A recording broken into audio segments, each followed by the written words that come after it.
स्वागत है आपका इंडिया न्यूज में। आप देख रहे हैं प्रदेश का नंबर 1 और भरोसेमंद चैनल इंडिया न्यूज हरियाणा। स्वागत करते हैं आपका हरियाणा विशेष में और आपके साथ हूं मैं राजीव शर्मा। बुलेटिन की शुरुआत करते हैं गुरुग्राम में हुई ग्रीवेंस कमेटी की बैठक से, जो कि सीएम मनोहर लाल खट्टर की अध्यक्षता में सेक्टर 44 के अपेरल हाउस में हुई। इस बैठक में सीएम ने कुल 11 शिकायतों को सुना और मौके पर ही सभी का समाधान करने के निर्देश भी दिए। बैठक के बाद सीएम ने क्या कुछ कहा, आइए आपको सुनवाते हैं।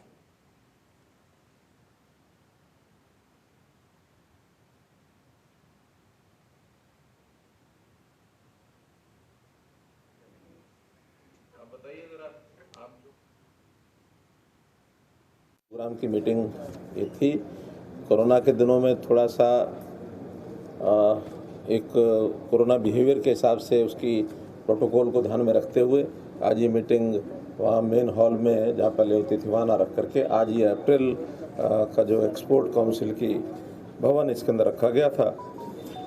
आज की मीटिंग में जो मुझे डिप्टी कमिश्नर साहब ने बताया वो एक अच्छा पहलू ये था कि 27 कंप्लेंट्स पहले इकट्ठी की गई थी कि जो आज की मीटिंग में रखी जाएंगी।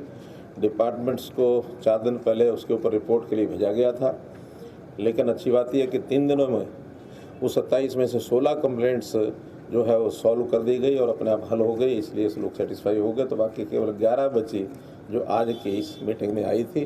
11 कंप्लेंट के अलावा भी कुछ और कंप्लेंट्स वर्बली भी लोगों ने की हैं, तो संबंधित सब कंप्लेंट्स के ऊपर एक प्रकार से संज्ञान लिया गया है। केवल शिकायतों की बात नहीं, मुख्यमंत्री मनोहर लाल ने गुरुग्राम में कहा कि मारुति के डिजायर प्लांट को गुजरात शिफ्ट करने का कांग्रेस के नेताओं का बयान बिल्कुल झूठा है। उन्होंने कहा कि मारुति के साथ खरखोदा में जमीन को लेकर बात चल रही है। सीएम मनोहर लाल खट्टर ने बताया कि मारुति के प्लांट यहीं रहेंगे, कहीं जाने वाले नहीं हैं। कांग्रेस पर हमला बोलते हुए सीएम मनोहर लाल ने कहा कि कांग्रेस के समय में मारुति अपना प्लांट गुजरात ले गई थी। आरोप है कि ये देखिए, बिल्कुल इसमें कोई दम नहीं है, ये झूठी बात है। बल्कि मानेसर के मारुति के लोगों से हमारी बातचीत चल रही है। खरखोदा में उन्होंने ज़मीन भी आइडेंटिफाई की है और बहुत जल्दी हमारा उनका ज़मीन का जो मामला है वो सेटल होगा। वो अपना जो प्लांट है वो यहीं रखेंगे, कहीं जाने वाले नहीं हैं। बल्कि कांग्रेस के समय ही एक बार वो अपना प्लांट जो गुजरात ले गए थे। कांग्रेस के लोगों तो शर्म आनी चाहिए इस बात के लिए कि उनके समय में, जो ये कहते हैं कि हमारे समय में यहीं रहे, उनके समय में उनका एक प्लांट गुजरात पहले से जा चुका है। इसलिए वो हमारे ऊपर ये हमारे सिर पर भंडा फोड़ेंगे, गलत है। हमारे समय में जितनी बातचीत उनसे हमारी हो रही है, हम सेटिस्फाइड हैं, वो भी सेटिस्फाइड हैं। इसलिए मुझे नहीं लगता कोई इस प्रकार का कोई काम करेंगे। और जहाँ तक इन्वेस्टमेंट की बात है, बहुत बड़ी कंपनियाँ, आप तो गुरुग्राम में बैठे देख रहे हैं कि कितने नए नए प्रोजेक्ट्स रोजाना लग रहे हैं। और नई जितनी भी इन्वेस्टमेंट के, चाहे वो फ्लिपकार्ट है, चाहे वो होंडा कंपनी है, चाहे बाकी सब हैं, यहाँ आकर के किस प्रकार से नए नए यानी अपने ऑफिस है या इंडस्ट्री है वो यहाँ लगा रहे हैं। उधर दिल्ली और हरियाणा के बीच जल विवाद पर सीएम मनोहर लाल खट्टर ने कहा कि दिल्ली के मुख्यमंत्री अरविंद केजरीवाल से अगर दिल्ली नहीं संभलती तो हमें एक मौका दें। कष्ट निवारण समिति की बैठक के बाद सीएम ने बताया कि दिल्ली को हर बार उसका हक दिया गया, चाहे पानी का मसला हो या ऑक्सीजन की जरूरत रही हो, दिल्ली को हर बार उसका हक दिया गया है। मुख्यमंत्री मनोहर लाल ने दिल्ली के मुख्यमंत्री अरविंद केजरीवाल पर भी हमला बोला। उन्होंने ये कहा कि दिल्ली के सीएम सिर्फ लुभावने विज्ञापनों तक ही सीमित है। हरियाणा जो है उनके यहाँ का पानी उनको नहीं दे रहा है, जो कि दिल्ली में पानी की किल्लत है। दिल्ली सरकार को, खास करके दिल्ली के मुख्यमंत्री को विज्ञापन का एक शौक है कि किस बात में मैं अपना विज्ञापित होकर के अपनी प्रशंसा अपने आप प्राप्त करूं।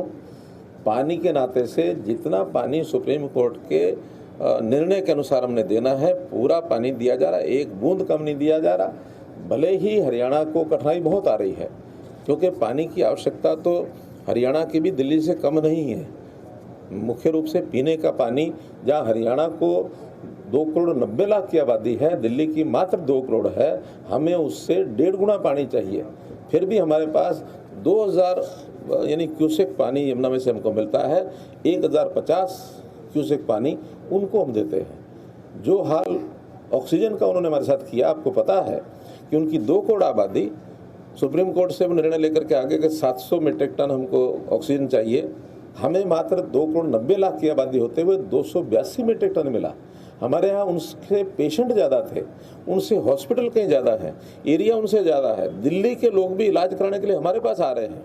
ये तो हमने अपने सिस्टम से उसको सुधार करके मॉनिटरिंग करने के बाद हर पेशेंट को जिसको ऑक्सीजन की ज़रूरत थी उसको ऑक्सीजन पहुँचाई। और दिल्ली वाले जिस प्रकार से उस ऑक्सीजन को इकट्ठा करने में लग गए, उनको मानवता का भी ध्यान नहीं रहा कि जहां आवश्यकता वहां पहले भेजी जाए।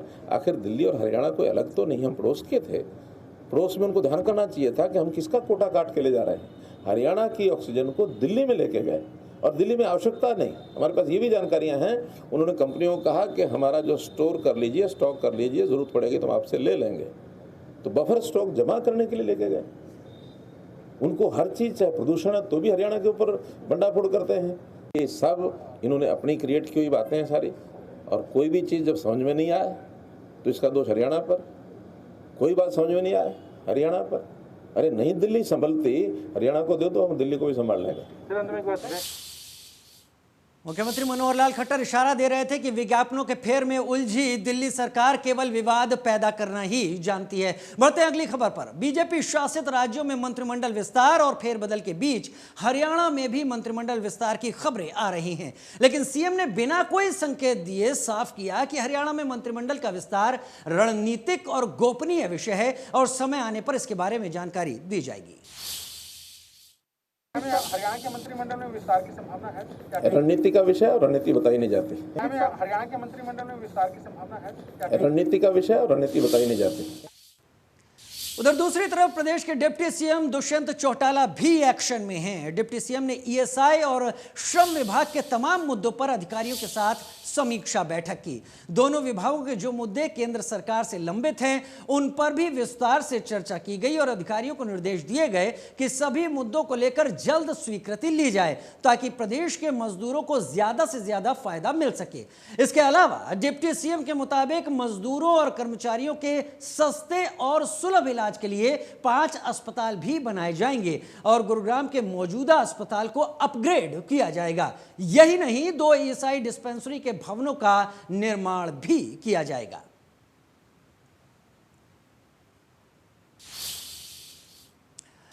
इस वक्त जनसंख्या नियंत्रण कानून का मुद्दा भी चर्चा में है। इसी कड़ी में प्रदेश की विधानसभा के अध्यक्ष ज्ञानचंद गुप्ता ने जनसंख्या नियंत्रण कानून को वक्त की जरूरत बताया है। उन्होंने कहा कि अगर देश और प्रदेश को तेजी से विकास की पटरी पर दौड़ना है तो जनसंख्या नियंत्रण बेहद जरूरी है। इसके अलावा विधानसभा स्पीकर ज्ञानचंद गुप्ता किसानों के उग्र प्रदर्शन को लेकर भी खासे चिंतित दिखाई दिए। विधानसभा अध्यक्ष ज्ञानचंद गुप्ता से कई मुद्दों को लेकर खास बातचीत की हमारे सहयोगी विपिन परमार ने। कानून को लेकर जहां कुछ लोग पक्ष में हैं तो कुछ पक्ष के विपक्ष में भी खड़े हैं। ऐसे में क्या कुछ कहते हैं हरियाणा की ओर से नेता? हमारे साथ बात करने के लिए हरियाणा विधानसभा के अध्यक्ष ज्ञानचंद गुप्ता साहब मौजूद हैं। गुप्ता साहब, कल आपका एक ट्वीट आया था जनसंख्या नियंत्रण कानून को लेकर, उत्तर प्रदेश की ओर से जिस तरह से पहल की गई है और वहां पर भी कहीं ना कहीं दो फाड़ है, सरकार के अंदर भी अंतर विरोध जो है इस मुद्दे को लेकर देखने को मिल रहा है। क्या समझते हैं ऐसी परिस्थिति में कितनी जरूरत जनसंख्या नियंत्रण कानून की आज देश के परिप्रेक्ष्य में है, और कि हरियाणा के परिप्रेक्ष्य की अगर बात करें तो किस तरह से इसको इनिशिएट करने को लेकर हरियाणा तैयारी कर? नहीं, देखिए, मैंने ट्वीट के जरिए अपना एक मत व्यक्त किया है कि आज जिस प्रकार से देश की जनसंख्या बढ़ रही है, देश की आबादी बढ़ रही है, उस आबादी के साथ साथ ही बहुत सारी समस्याएं भी बढ़ रही हैं। अगर इस बढ़ती हुई आबादी के ऊपर अंकुश न लगाया गया तो समस्याएं और बढ़ेंगी। जैसे बेरोजगारी की समस्या है, हाउसिंग की समस्या है, यहाँ पर जो फूड की समस्या है, खाने पीने की समस्या है, बहुत सारी समस्याएं ज़्यादा जनसंख्या होने के कारण है। हम अपनी योजनाओं को, जो योजनाएं बनाते हैं लोगों के विकास के लिए, देश के विकास के लिए, वो कई बार योजनाएं अधर में लटक जाती हैं, क्योंकि उस समय तक जब योजना का कार्यान्वयन होता है उस समय आबादी उससे ज़्यादा कहीं बढ़ गई होती है। राजपुरा में तकरीबन 18 घंटे के लिए भारतीय जनता पार्टी के नेताओं को जो है वो बंधक बनाया जाता है। रात 12:30 बजे हाईकोर्ट खुलती है, हाईकोर्ट के निर्देश के बाद उन्हें छुड़वाया जाता है। हरियाणा विधानसभा के उपाध्यक्ष हैं रणवीर गंगवा, उनकी गाड़ी में तोड़फोड़ की जाती है, उनका जो स्टाफ था उसको चोटें आती हैं। ऐसी परिस्थिति में आखिर वो संयम की बात जो लगातार मुख्यमंत्री की ओर से भी की जा रही है, अलग अलग नेताओं की ओर से भी की जा रही है, ये संयम कब तक बरकरार रहेगा सरकार का? क्योंकि ये जिस तरह की तस्वीरें हैं वो लोकतांत्रिक आंदोलन की कोई सच्ची तस्वीर इसमें दिखाई नहीं दे रही है। क्या कहेंगे इस तमाम चीज़ों को लेकर और संयम कब तक बरकरार रखा? नहीं, देखिए, जहाँ तक हमारे आदरणीय डिप्टी स्पीकर श्री रणवीर गंगवा जी के ऊपर जिस प्रकार से हमला किया गया, जिस प्रकार से अटैक किया गया, मैं समझता हूँ बहुत ही निंदनीय है। उन्हें कुछ भी हो सकता था। जिस प्रकार से लाठियों से, रोड से और पत्थरों से उनके ऊपर हमला किया, आज सरकार को मैं समझता हूँ कि आंदोलनकारी हैं, जो आंदोलन करना इस लोकतंत्र में सबका अधिकार है, लेकिन आंदोलन की एक सीमा होती है। यदि आंदोलन सीमा को लांघता है, सीमा तोड़ करके इस प्रकार की हरकतें जो दूसरे के हकों के ऊपर कुठाराघात है, जो दूसरे के हकों के ऊपर एक बहुत बड़ा एक रुकावट है, और आप अपने हक के लिए लड़ें लेकिन दूसरे का भी कोई हक है, उस हक का भी ख्याल रखें। ऐसी परिस्थितियों में क्या कुछ कदम जो है, फाइनल कॉल क्या लिया गया है, क्या कार्रवाई होगी उन लोगों के खिलाफ जो कि लोगों को वहां पर विस्थापित कर रहे हैं, और क्या कुछ रोड मैप तैयार किया गया? देखिए, जिस प्रकार से पंचकुला क्षेत्र के अंदर कुछ एरियाज के अंदर जो स्लम्स हैं, जो झुग्गी झोपड़ी है, उन झुग्गी झोपड़ियों के अंदर अवैध तरीके से सरकारी ज़मीन पर कब्जा करके वहाँ पर झुग्गियों का निर्माण करवाया जा रहा है। इस बात की जानकारी मुझे कुछ सूत्रों से मिली थी और मैंने हरियाणा शहरी विकास प्राधिकरण के अधिकारियों को, पुलिस के अधिकारियों को इस बारे में सूचित किया है उनको। और अब हरियाणा विशेष में खबर फरीदाबाद से, जहां पर खोरी वासियों के लिए एक राहत भरी खबर सामने आई है। हरियाणा सरकार वहां के लोगों के लिए पुनर्वास नीति लेकर आई है। नगर निगम कमिश्नर गरिमा मित्तल ने इंडिया न्यूज हरियाणा से खास बातचीत में कहा कि कुछ शर्तों के साथ गांव खोरी के लोगों को फ्लैट दिए जाएंगे। खोरी मामले को लेकर हरियाणा सरकार की तरफ से एक पॉलिसी ड्राफ्ट की गई है और हमारे साथ में गरिमा मित्तल हैं, कमिश्नर MCF, उनसे बात कर लेते हैं। चूँकि एक प्रेस कॉन्फ्रेंस की है, मैम, खोरी के लोगों के लिए एक राहत के लिए पॉलिसी लॉन्च की है आपने, क्या है इस पॉलिसी में? देखिए, हरियाणा सरकार ने एक ह्यूमैनिटेरियन ग्राउंड पे एक रीहैब पॉलिसी डिक्लेयर की है और उसका एक डॉक्यूमेंट मैंने सबके साथ ज़रूर शेयर किया है। जो उसके कुछ सेलिएंट पॉइंट्स हैं, जो एलिजिबिलिटी क्राइटेरियाज़ हैं, उसमें सबसे इम्पॉर्टेंट पॉइंट ये है कि जो एडल्ट अर्निंग मेंबर या हेड ऑफ़ फैमिली हो, वो उसका नाम वोटर लिस्ट में होना चाहिए, जो कि एरिया कंसर्न्ड है, और assembly constituency Badkal state of Haryana में वो वोटर होना चाहिए, और दिल्ली NCT का वो वोटर नहीं होना चाहिए एज ऑन 1 जनवरी 2021। दूसरा क्राइटेरिया ये है कि जो एडल्ट अर्निंग मेंबर या हेड ऑफ फैमिली है, उसके पास परिवार पहचान पत्र PPP इशूड होना चाहिए स्टेट ऑफ हरियाणा से 1 जनवरी 2021 का या उससे पहले। तीसरा ये कहता है कि एडल्ट अर्निंग मेंबर या हेड ऑफ फैमिली के पास बिजली का कनेक्शन होना चाहिए दक्षिण हरियाणा बिजली वितरण निगम से। तो इन तीनों में से अगर कोई भी एक क्राइटेरिया वो फुलफ़िल करते हैं और उनकी जो एनुअल इनकम है वो 3 लाख से कम है, तो वो EWS कैटेगरी में वो हमारे अलॉटी की तरह वो एलिजिबल हो जाएंगे। मैम, ये कि बड़ी राहत आप देने इनको जा रहे हैं, लेकिन आप अगर फ्लैट की बात करें तो वो कहाँ हैं, फ्लैट कहाँ दिए जाएंगे और कितनी उनकी संख्या है? देखिए, जो हमारे पास फ्लैट्स हैं, ये रीहैब प्लान बहुत क्लियरली बताता है, रिहैबिलिटेशन प्लान। ये जो प्लान फॉर रिहैबिलिटेशन ऑफ खोरी झुग्गी ड्वेलर्स है, उसमें जो स्क्वाट कर रहे हैं MCF की लैंड में in revenue state of village Lakharpur, तो इनको EWS फ्लैट्स दिए जाएंगे जो कि डब्बा कॉलोनी और बापू नगर में कंस्ट्रक्टेड हैं। अगर बात करें तो सुनने में आ रहा है कि वो फ्लैट जो हैं अभी अच्छी हालात में नहीं हैं, तो उसको लेकर भी कोई आप कुछ तैयारी कर रहे हैं उन्हें राहत देने के लिए? देखिए, अगर आप इसका डी सेक्शन पढ़ेंगे तो क्लियरली हमने इस चीज़ का भी ध्यान रखा हुआ है। एक पेमेंट ऑफ सोलेशियम कहने से कि 2000 रुपये हर महीने उनको दिया जाएगा, जो भी एलिजिबल रेजिडेंट्स होंगे जो ये खोरी झुग्गी में रहते हैं, और ताकि वो अपना अरेंजमेंट कर सके किराए के मकान का। तो तमाम प्रयास, तमाम कोशिशें की जा रही हैं खोरी के गांव वालों को बसाने के लिए पुनर्वास नीति के जरिए। और अब बात करेंगे कोरोना महामारी की, जिसके खात्मे के लिए हर कोई दुआ कर रहा है और कोविड की तीसरी लहर से बचने के लिए हर संभव कोशिशें भी की जा रही हैं। इसी कड़ी में प्रधानमंत्री नरेंद्र मोदी ने पूर्वोत्तर राज्यों के में कोरोना के हालात पर चर्चा की। इस दौरान प्रधानमंत्री ने संभावित तीसरी लहर पर चिंता जताई। उन्होंने कहा कि हिल स्टेशन, मार्केट में बिना मास्क और प्रोटोकॉल को नजरअंदाज कर भारी भीड़ का उमड़ना ठीक नहीं है, ये चिंता का विषय है। इसके अलावा प्रधानमंत्री ने कहा कि माइक्रो कंटेनमेंट जोन पर जितना जोर लगाएंगे, हम इस परिस्थिति से उतना जल्दी बाहर आएंगे।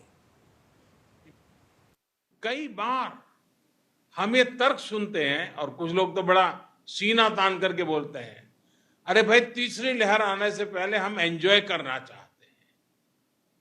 ये बात लोगों को समझाना जरूरी है कि तीसरी लहर अपने आप नहीं आएगी, कि तीसरी लहर को आने से कैसे रोकना है, हमारे प्रोटोकॉल को चुस्ती से कैसे अमल करना है, हमारे नागरिकों में सजगता, सतर्कता, प्रोटोकॉल का पालन, इस पर हमने थोड़ा सा भी कॉम्प्रोमाइज नहीं करना है। ये जरूरी है कि हर स्तर पर हर कदम गंभीरता के साथ उठाए जाए।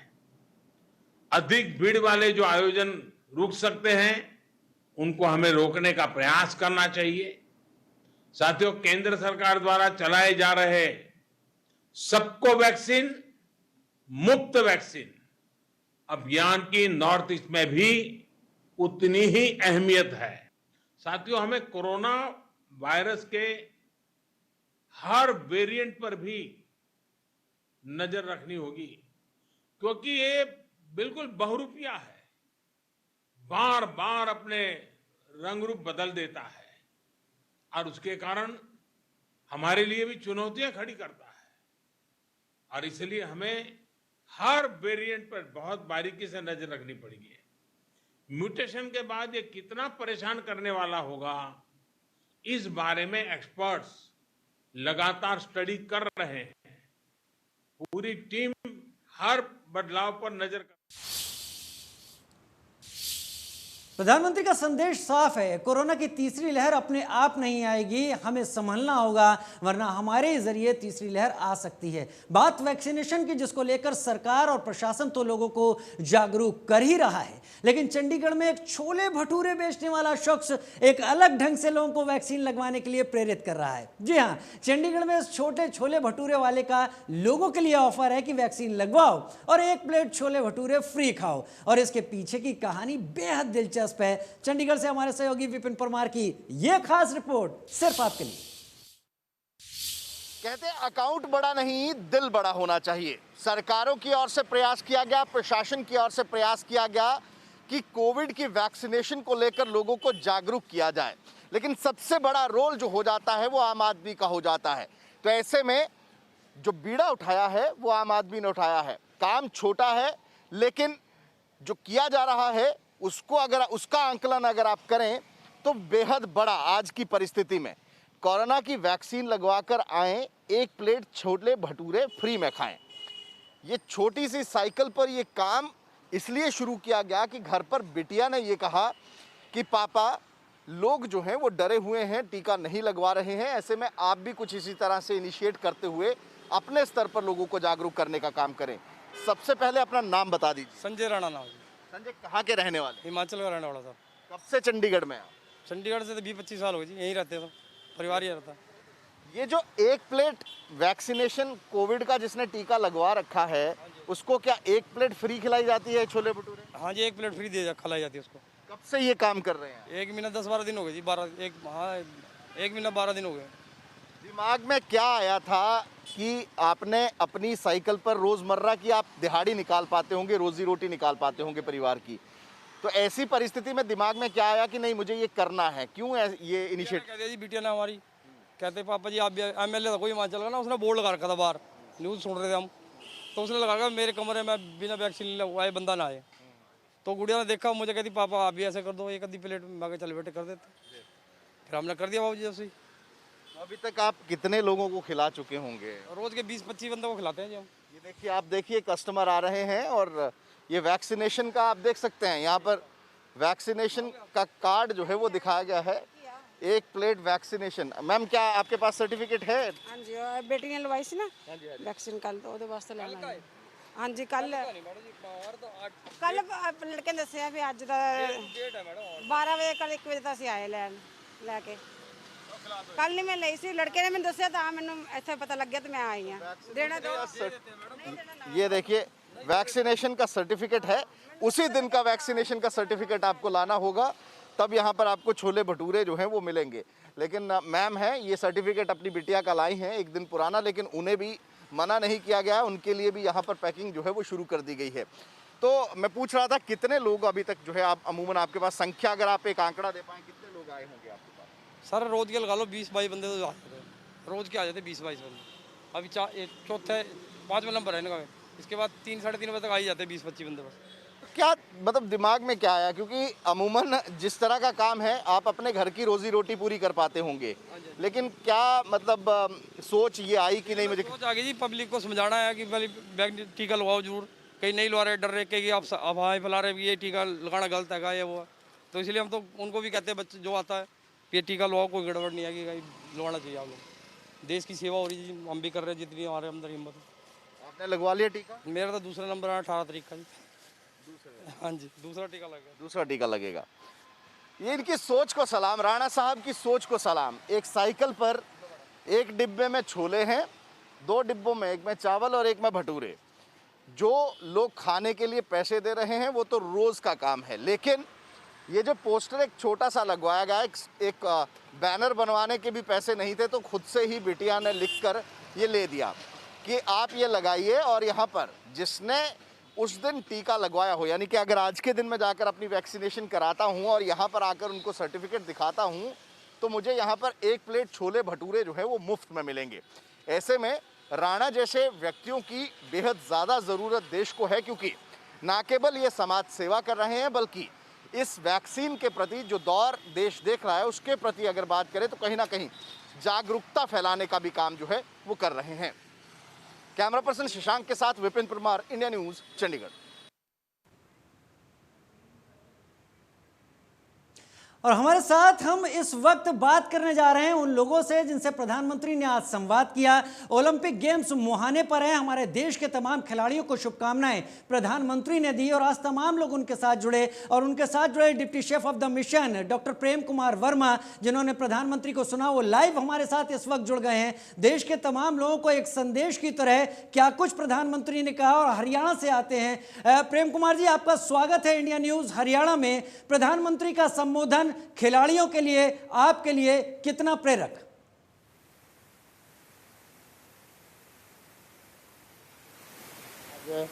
आदरणीय प्रधानमंत्री ने खुद देश के सभी जो खिलाड़ी जो ओलंपिक मिशन ओलंपिक के लिए टोक्यो जा रहे हैं उनसे व्यक्तिगत तौर पर समय निकालकर बात की। उन्होंने हर एक खिलाड़ी से विस्तृत रूप से बात करके बोला कि किसी प्रकार के प्रेशर में नहीं आना है, आप बिल्कुल रिलैक्स होके और टेंशन फ्री होके खेलिए, और किसी भी प्रकार की अगर कोई भी आपको सुविधा हो तो मंत्रालय उसके लिए भरपूर इंतजाम कर रहा है। आदरणीय प्रधानमंत्री जी ने सभी खिलाड़ियों को शुभकामनाएं दी, और प्रधानमंत्री जी ने उनके 5 साल की मेहनत के सफल होने की उनको बेस्ट विशेष दी। और आदरणीय प्रधानमंत्री जी ने सभी खिलाड़ियों से और उनके पारिवारिक सदस्यों से भी जिस प्रकार के संघर्ष से खिलाड़ी निकलकर ओलंपिक के पोडियम तक पहुँचे हैं, ओलंपिक में हिस्सा लेना ही अपने आप में एक बहुत अहम बात है, क्योंकि ये खेल का पूरे विश्व भर का सबसे बड़ा महाकुंभ है।